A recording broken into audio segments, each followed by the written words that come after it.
আসসালামু আলাইকুম, কেমন আছেন সবাই? আজকে আমি বাসায় নিয়েছি বুট ভুনা করার জন্য। আর বুটটা আমি মাখিয়ে খাবো। আমি বরাবরই বুটগুলো শুধু খাই না, ভাজিটা করার পরে আমি একেক সময় একেকটা দিয়ে মাখিয়ে খাই। দেখা গিয়েছে শসা, টমেটো এগুলো আমি কাঁচা মাখিয়ে খাই বা চানাচুর দিয়ে মাখিয়ে খাই, লেবুর রস দিয়ে খাই, বিভিন্নভাবে খাই, সিদ্ধ ডিম দিয়েও খাই। তো আজকে ছেলে স্কুল থেকে আসার সময় বাইরে দেখলাম জনকে এগুলো বিক্রি করতে। তো আমি বাইরের খাবারটা খুবই কম খাই, যেহেতু আমার ঘরে এগুলো আছে।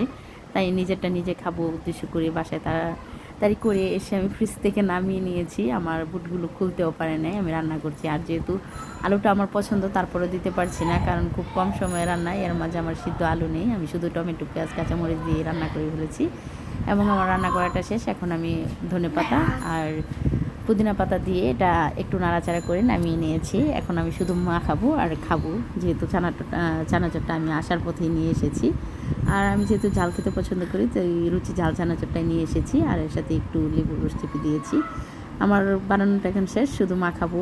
আমি এখন খাবো। ভালো থাকবেন সবাই, সুস্থ থাকবেন, আমার জন্য দোয়া করবেন। আল্লাহ হাফিজ।